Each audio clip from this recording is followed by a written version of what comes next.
উচ্ছেদ করো এবং উচ্ছেদ করে জমি খালি করো, যাতে কিনা পয়সাওয়ালাদের জায়গা তৈরি হতে পারে। গরিব মানুষ তার প্রতি সহানুভূতিশীল হয়ে বেআইনি কাজটাকে অ্যালাউ করা, এটা চলছিল অনেকদিন ধরেই। এখানে প্রায় 49 বছর ধরেই প্রক্রিয়াটা চলেছে। স্বচ্ছ বাংলা কথাটার অর্থ হলো যে পয়সাওয়ালাদের যেরকম বাংলাটা প্রয়োজন সেই রকমের বাংলা।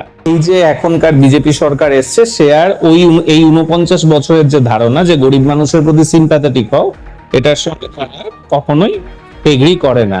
মুসলিম বিদ্বেষের মধ্যেই সুপ্তভাবে লুকিয়ে ছিল গরিব বিদ্বেষ। মুখ্যমন্ত্রী শুভেন্দু অধিকারী বললেন স্বচ্ছ বাংলা তৈরি করবো, কিন্তু এই গরিব মানুষের পেটে লাথি মেরে এটাই কি স্বচ্ছ বাংলা? হ্যাঁ, এটা মনে রাখতে হবে যে মুখ্যমন্ত্রী বর্তমানে শুভেন্দু অধিকারী এবং তার যে পলিটিক্যাল পার্টি বিজেপি, ওদের কাছে মূলত যে স্বচ্ছ বাংলা কথাটার অর্থ হলো যে পয়সাওয়ালাদের যেরকম বাংলাটা প্রয়োজন সেই রকমের বাংলা। তো সেই হিসেবে এখানে কিন্তু যে গরিব মানুষের সেরকম ভাবে কোনো ধরনের আর কোনো জায়গা হবে না বিজেপির এই পশ্চিম বাংলায়। এতদিন ধরে বিভিন্ন ভাবে আমরা দেখেছি 77 থেকে 26 পর্যন্ত জ্যোতিবাবু এবং মমতা ব্যানার্জির আমলে যে গরিব মানুষকে এক্সট্রা নানা ধরনের সুবিধা দেওয়া হতো। তার মধ্যে হলো যে যে বেআইনি ভাবে হকারি করতে দেওয়া, কারণ কোনো একটা ফুটপাত অথবা রেলওয়ে স্টেশনে হকারি করা তো মূলত যে বেআইনি। তো এই বেআইনি ভাবে গরিব মানুষকে করে কমে খাওয়ার একটা জায়গা করে দেওয়া, সে যেহেতু গরিব মানুষ তার প্রতি সহানুভূতিশীল হয়ে বেআইনি কাজটাকে অ্যালাউ করা, এটা চলছিল অনেকদিন ধরেই। এখানে প্রায় 49 বছর ধরেই প্রক্রিয়াটা চলেছে। কিন্তু এখন যেহেতু বিজেপি ক্ষমতায় এসছে, যদিও এমন একটি ভোটে ক্ষমতায় এসছে যেখানে 34 লাখ মানুষ ভোট দিতে পারেনি, যারা কিনা বৈধ ভোটার।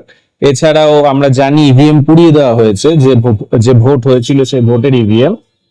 স্টিল এই যে এখনকার বিজেপি সরকার এসছে, সে আর এই 49 বছরের যে ধারণা যে গরিব মানুষের প্রতি সিম্প্যাথেটিক হও, এটার সঙ্গে তারা কখনোই এগ্রি করে না।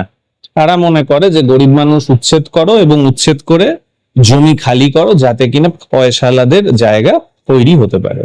এই হকাররাই তো বলেছিল বিজেপি চাই, বাঁচতে চাই, বিজেপি চাই। হ্যাঁ, এর কারণ হলো হকাররা মনে করেছিল, বিশেষ করে হিন্দু সম্প্রদায়ের হকাররা, যে বিজেপি বোধহয় শুধুমাত্র মুসলিম বিরোধী। কিন্তু তারা এটা বুঝতে পারেনি যে মুসলিম মানে এখানে শুধু মুসলিম না, মুসলিম মানে আসলে সমাজের যে দুর্বল অংশের একটা মেটাফর। এটা তারা বুঝতে পারেনি। মুসলিম মানে সমাজের যারা সংখ্যালঘু, সংখ্যালঘু মানে সংখ্যালঘু নয়, সমাজের যারা দুর্বল অংশ, তার মধ্যে গরিব মানুষও পড়ে, তাদের একটা মেটাফর। সুতরাং যে মুসলিম বিদ্বেষের মধ্যেই সুপ্তভাবে লুকিয়ে ছিল গরিব বিদ্বেষ, সেটা হকাররা বুঝতে পারেনি। হিন্দু সম্প্রদায়ের হকাররা, সেটা তাদের হলো যে দোষ, তাদের ভুল বোঝা, এবং তার মাসুল তাদের দিতে হবে। বিজেপি আসার ফলে বেশিরভাগ হিন্দুদেরই ক্ষতিগ্রস্ত হচ্ছে, তারপরে বিজেপি কিভাবে ভারতবর্ষের মধ্যে রয়েছে? এর একটা কারণ হলো যে মানে বেশিরভাগ হিন্দু ক্ষতিগ্রস্ত হয়েছে এরকম তারা মনে করছে না। হয়তো সে ক্ষতিগ্রস্ত হচ্ছে ওপর থেকে আমাদের মনে হচ্ছে, হয়তো একজনে হকারের যখন হকারি করার জায়গাটা নিয়ে নিচ্ছে তার ক্ষতি হচ্ছে বলে আমাদের মনে হচ্ছে।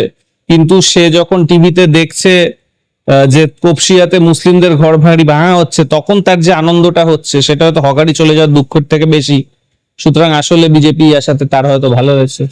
মমতার উদ্দেশ্যে বন্ধুত্বের হাত বাড়াতে চাইছে হুমায়ুন কবির। হ্যাঁ, উনি এখন জিতেছেন, উনি এখন সামহাউ যেভাবেই জিতুন, অনেক কথা উঠেছিল উনি নাকি বিজেপির সঙ্গে অ্যালাইড। তো যাই হোক, যেভাবেই জিতুন উনি জিতেছেন, এলাকাটা ওনার হয়েছে। এবং মমতা ব্যানার্জি পার্টি তছনছ হয়ে গেছে, মমতা ব্যানার্জি পার্টি ভেঙে চুরে গেছে।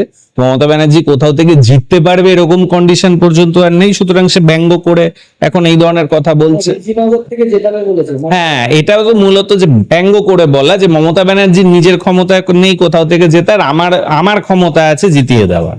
এটা নিজের ক্ষমতা জাহির করা আর কি।